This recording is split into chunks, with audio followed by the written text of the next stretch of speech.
it would take a miracle for us to make playoffs and make make it all the way to MSI, but maybe the miracle run is starting now.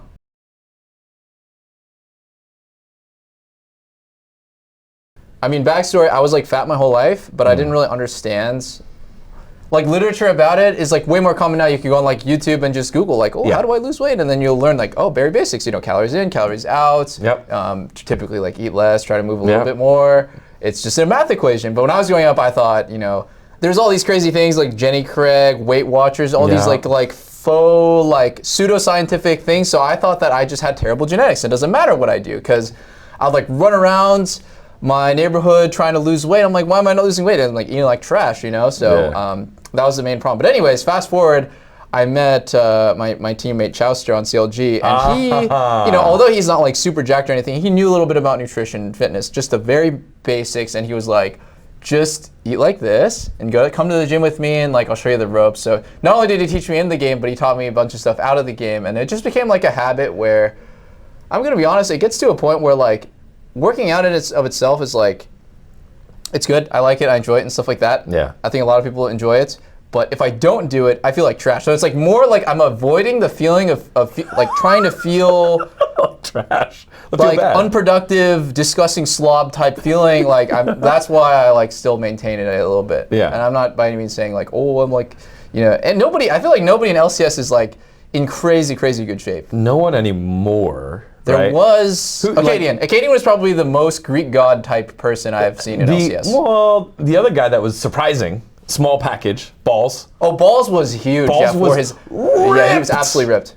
Yeah, no, it's when you see this hero, you're like, whoa, it's like so inspiring because he's like discipline and just like the dedication that you have to be a good player and to be doing that at the same time is very inspiring. Yeah, those guys are good. Because you guys are grinding out games, and that's an hour and a half. That's maybe 2 games plus shower and being tired and then going back into it if you're going afterwards. Yeah. Actually, what I noticed is because like I try to keep up with like multiple esports, and when CS:GO was popping off, everyone was betting skins. I was keeping up a little bit, and there was like, who is it? Virtus Pro with Pasha biceps. Oh yeah, that Pasha, guy dude. Was insane. Like he like bodybuilder-esque looking guy. Also.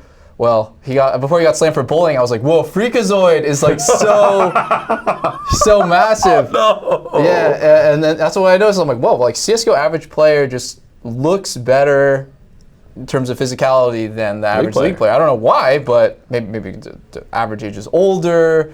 Maybe just like the culture of like, people over, because most Europeans, I don't know what it is. But they were Chads, man. They're Chads. They are exactly. Chads. And now the non-Chad CS:GO players play Valorant.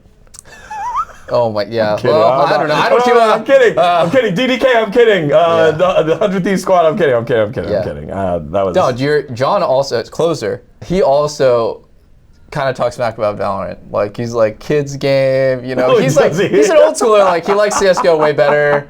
And like I grew up playing Counter-Strike. Actually, random fact about me, I was a failed Counter-Strike pro, actually. We're all failed Counter-Strike pro. I played Cal M. Yeah, exactly. I was hard stuck in Cal M, which I would say is the equivalent of being like, maybe like a Diamond 1 Clash team. Like where you're like, you're not even really like close to being a pro player, but like you say, I play in Cal. And then you're, whoa, really? Cal, bro. Whoa, there's no way. It's really bad, but it's fun. And then I kind of got my taste of competitive. Like my first match in Cal M, I was choking hard. I was sweating balls, making horrible calls. Like my aim was off, my mouse was shaking. Yeah, not very good game to be nervous in, but. Yeah, that's funny. So I have a pretty long history with Counter-Strike, and then when I played Valorant, I thought I was gonna hate it because like, it's kids Valorant, kids Counter-Strike, but I don't know, it was super fun. I enjoyed. Yeah, I love Valorant. Yeah, like good game. Yeah, it's a lot of fun. To close it out, who has been your most jacked teammate? Who's been my most jacked teammate? Oh my god, that's a great question. I'm trying to like run through my head. Like Tenacity is up there for sure. Okay. Except he doesn't do legs. He literally does arms every day, upper body only. So it's like I don't even count an upper body only warrior like that. It's like you're just cheating because you're just getting more days on the top. Yeah, exactly. It's just like every day is arms. Like what did we, like the joke on our team is like, what did we hit today, Milan? Arms. It's like every day. I'm trying to think though. God, I don't know. I mean, back in the day, I thought that, Chauster was like the pin. I was like, oh my God, he's so jacked. I look back in the photos and stuff. It's just like my perception at the time, because like your standards just constantly grow. Yeah. You always feel like the smallest guy at the gym. Yeah. And I feel like that mentality extends to just so many things. Like once you it kind of ties into the whole like Dunning-Kruger effect of just like when you suck at something, you just don't know what you don't know. Yeah, you don't and then know as you like learn and get a little bit better, same with league, same with anything, you realize like, wow, the difference. Like you're always trying to get to the next level. It's never enough. You're never quite satisfied with where you're at. You can push yourself to go like one step further. It definitely extended like from just league, because I'm never, no pro player is ever like, yeah, I'm playing amazing. I'm exactly where I want to be. Yeah. You kind of extend that to like a lot of things in life, which adds a little bit of stress. It's a double-edged sword. Could be too much stress, but also on the other hand, it does motivate you to like try to get to the next level. Right. So on that front, you led me to just a question popped in my head. Who has been the biggest surprise as a player that you've now played against since coming back? Because before you're like this, whatever, your top peak of your game. Yeah. Now you're coming back and it feels like you've come back with a pretty level head. And has anyone surprised you? Let's say on the good side. Yeah. No, I'm gonna do a quick shout out to, this is not even joking. Like I think that Stixay and Wild Turtle, the two other OG80 carries, are like, they are better than they have like any right to be. They probably feel the same shit about me. They're like, what the fuck? This guy 2 years didn't play, like comes back. Like, I'm not saying I'm playing like perfect or amazing or anything like that, but I think from my perspective, Wild Turtle came out of nowhere, just randomly gets subbed and playing on TSM Academy, like shoestring budget team. Not even, questioning. Me questioning personally, like, are these guys even really trying, or are they just kind of, trying out Academy for fun? Yeah. And then no, like he just replaces Neo. And he's playing well. Yeah. And same with 6A. It's like he had like a renaissance this year where he's playing so much better than he has in a while. And it's like, it's kind of crazy, Like it does motivate me to know that someone can, like them, and I'm in the same boat, like you can push yourself harder than you ever have and always be striving to get to the next level. Also, in my opinion, the average level of a pro player is always increasing. So even if you're just stagnating your skill and you're not getting better or worse, you're actually, relative to the league, getting worse. Yeah. Like you just constantly have to improve at like a steady pace, and then they like cranked it up another level.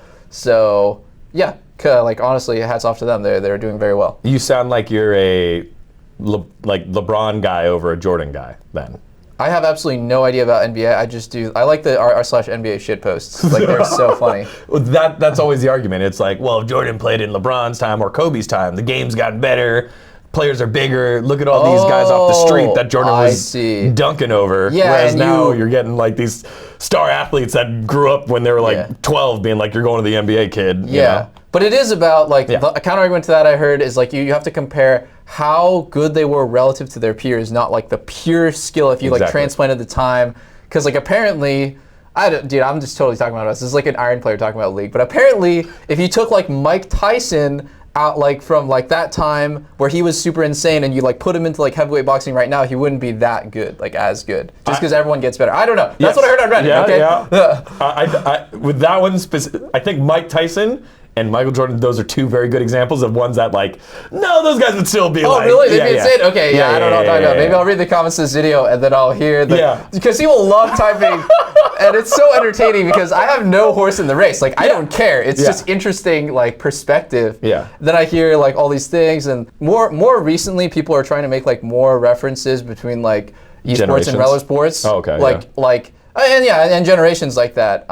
It's been kind of fun because I don't know jack shit about like real sports, like real sports being like boxing and like basketball, any of these things. I don't even know the rules for those sports. That's so not good. Yeah, it's like so bad because I just only played games. I never watched TV, so that's where I'm at. I don't know anything. Well, one thing you do know is generations. I brought up, who did I bring up?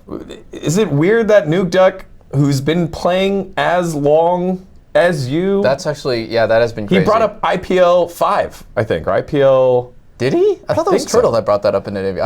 Turtle brought that up. Turtle brought up IPL 5, but Chowie was there as well, right? Yeah. We've got all these guys, you guys that have been around, that we've been watching for a decade plus, and now he's your coach.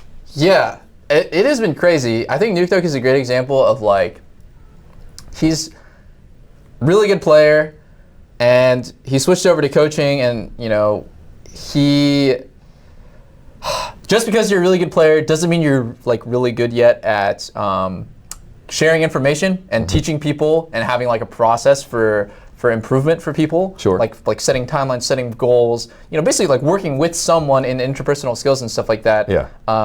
Not saying that he's like everyone likes him, but it's just like it's his first split being a coach. He grew into it over the last like few weeks, and he's our new head coach. I'm not going to really speak on the situation, but he's our new head coach. He's doing a really good job. He's always had an amazing mind for the game. He teaches us a ton of stuff, a lot of perspective from Europe. Yeah. That straight from LEC, like fresh tactics that he was just playing there last year. So like we have like a pretty big advantage in that sense. Yeah. And I would say, it's been really weird because you can tell that he's still an elite level player. Yeah. When he talks about the game, when he visualizes with us like what's possible and like what we should be thinking in the game, I'm like, wow, you like were really and still are really good.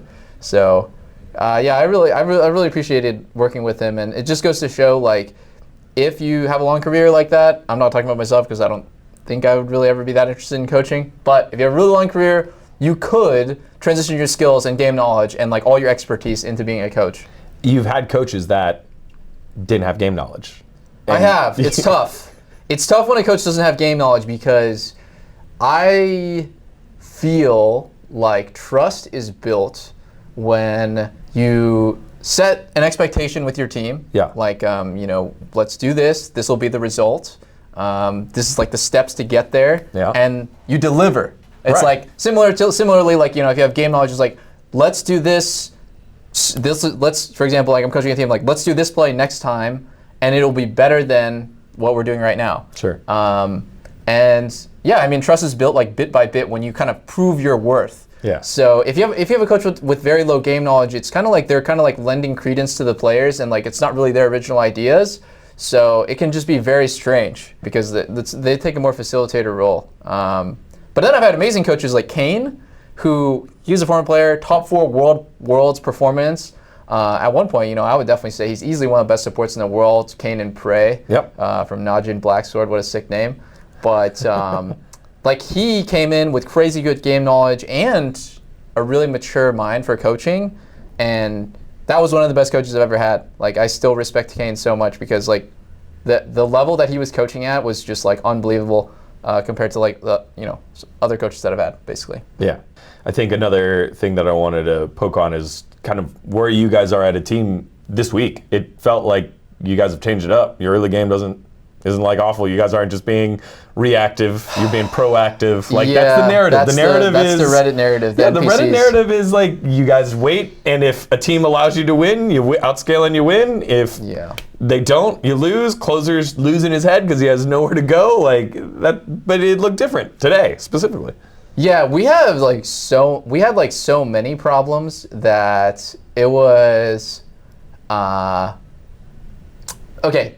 First off, I want to take a step back. Yeah. I think that it's funny because if you like asked ChatGPT to like write like, oh, what's wrong with 100 Thieves, and then like analyze their games, like it'd probably spit out something like 100 Thieves needs to learn how to play as a team and play a solid early game where they're proactive and not reactive. Make them play your game, not their game. It's like play to win, not playing not to lose. Those like very very cheesy and like honestly unhelpful types of phrases, but if you really do boil it down, it's partially true. It always is partially true.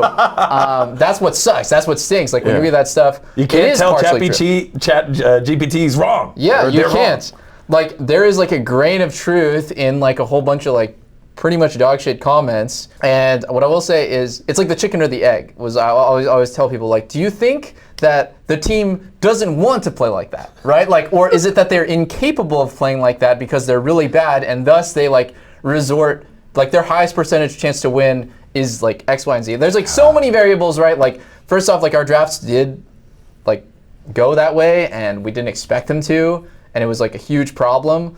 But also, like if you're a really bad team and you try to play proactively, it's probably not going to go very well for you. So you need to like work on that first and get good at that. That's why I say it's like the chicken or egg. Like first, you need to be a good team. Then you can dictate the pace of the game. It's not like, oh, like not reverse where Reddit thinks like, oh, a team just needs to dictate the pace of the game and play really aggressive, and then they're going to be a good team.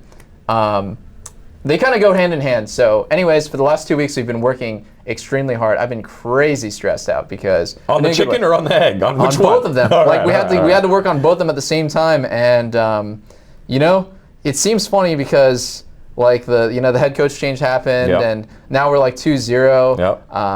But Nuke was always doing the draft anyways. Yeah. So I will just say it's the year of the duck, and we're on the up. A rocket doesn't stop halfway. And wow, what? Yeah. You're going. Keep going. Motivational quotes. Yeah, dude. Nah, like it would take a miracle for us to make playoffs and make it all the way to MSI, but maybe the miracle run is starting now. Okay, that sounds like some CLG hopium right there, man. It could be. CLG, a year's hopium. God, everything you said about the chicken and egg is reminding me of the Golden Guardians years. Like my year there was, we had players that are good, just they weren't good enough to play Jace top. That was Lorlo. I was like, oh God. But he was really, it was one of those things. And then you had to do exactly what you said. You had to focus on both because you had to keep going. League was evolving, so we played Fiddlesticks Heimerdinger. That was us. Wow. Yeah, that was very Matt, innovative. Matt, definitely. When you guys were in Korea, you rated yourself a D. Yeah. What do you rate yourself now? If we were a D in Korea, we're like, I'll give us a C. And if maybe I'm feeling very good because we went 2-0, I'll give us a C+. All right. But I think to win LCS, as bad as it sounds, you don't even need to be an A+. You can be like an A- or a B+, and you can win LCS. Because the top teams are not playing amazing, you know? Like, it's not like LCK right now where like the top teams are crazy good and there's a massive gap between the bottom teams. It is not like that. That's all I'm going to say. I think the top teams are really not that good. How do you keep the team's morale up when you guys are losing? What do you do specifically? Well, I think it's extremely hard to keep the team morale when you're losing. Obviously, everyone can crack jokes. We can all send each other like funny TikToks and shit or like just try to like lighten the mood. Yeah. But actually, when you're losing, the best thing to do is to focus on constructive feedback and make sure that no one on the team feels like they're like. I'm sure everyone has had this in their life in one way or another where you want to say something to someone, but like you're waiting for the right time. So you're like holding on to this resentment. On every team that I've been on, I've been a huge advocate of people not letting stuff bottle up. Just address it with that person directly. Sure. That actually builds trust. When somebody comes up to me and says, Peter, I think you're completely griefing scrims because X, Y, and Z, and I wish that you would play this champ and be more open-minded about like this idea. I appreciate that way more than someone who will tell me good morning like every day and come up with like a happy attitude to me, but like deep down just let these feelings like simmer. Yeah. Because like then you can address the problems. If I agree with you, we can go that way. If I disagree with you, we can have a discussion. So basically when a team is losing, it's really, really important that you don't let those negative feelings build up. So we've had obviously quite a lot of meetings, quite a lot of discussions since almost nothing on our team was going well for a few weeks. And we are like in the phase of like finally seeing the results of the solutions, the like focus that we had on fixing the problems. Yeah. So that's really it. It's a very boring answer, but that's how I like to deal with it. No. You said send TikToks to teammates. That's exactly. TikTok is the answer. The last fan question was when are you pulling out Cho'Gath 80 carry? Oh, dude. Should I delete that? I can delete this question. No, I'm just kidding. No. It's Cho'Gath Senna is becoming pretty popular. Honestly, I mean, I don't think it's really crazy to say it, but like I like playing the Senna more than I like playing the Cho. Wow. And that's not crazy. Like everyone kind of knows that already. Like I was like a Senna one trick last time we won playoffs, so we'll see. I really like playing Senna, and I think the fact that it's like becoming meta, it's like this crazy like wild card factor in draft and in the game is pretty exciting.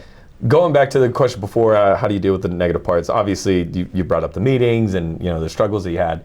Was there a point where you lost confidence here? Because this is a different type of season for you. This isn't like, we're in season and we're losing, we'll figure it out, or this is super team, I know these guys. This is you coming back.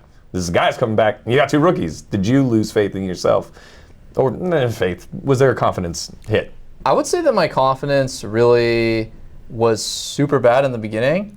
Actually, coming back, I don't think I've ever felt as nervous for anything in my life. Like, just thinking back to like my first times ever competing in league, it was probably on that level of like nervousness and anxiety and just feeling not good enough, feeling like an imposter. Like, oh, did I only get back in? Like, did I only basically get signed to an LCS team because of my legacy and like my brand and who I am and what I've accomplished in the past? Because none of that stuff actually matters. Like, by the way, like people always talk about, oh, it's really important to have experience. Like what actually matters is how good somebody is at the game. Like, are they smart? Are they able to improve? Or are they like mechanically skilled? Like, can they play team fights, laning phase, etc.? Like all facets of the game. Can they communicate well? Are they good at problem solving? Like all these things. And I was like very, very nervous in the beginning, and I had a very low level of confidence. But then as I played, I was like, I put in the work, and I kind of applied the same method for improvement as I kind of always have, and the results followed. Like, I think I was playing very well at the beginning of the split, and no, basically my confidence didn't really get shot because we started going on a losing streak. I was honestly just more like upset. I'm like, we need to like figure out what's going on and fix it, type mentality. But I wasn't like, oh, I'm so bad, like I'm never gonna make it again. I see, you were the one calling the meetings. Kind of, yeah. All right, to close it off here, this has been a great chat, but to close it off, we have some heathens of NA when it comes to food, including your coach, right? I brought it up with Jack in the Box, yeah. Yeah, the Jack in the Box thing. So Crazy. what is your burger joint when you do a burger place? Hi-Ho cheeseburger or Shake Shack. All right, you're a Hi-Ho. Yeah. Yeah. Cool. They're both good. All right, there it is. We've got another one there for Hi-Ho and for Shake Shack. Doublelift, it's been great, man. Thank you so much for the chat. Yep. Appreciate it. For more content, keep it locked here on Digon Esports. Bye-bye. Thanks, man. Thank you. Hopefully that was all right. Let me grab the thing there. All right, dude. Thank you. Yeah, appreciate you. Take care, man. Yeah, Good luck with the split. You too.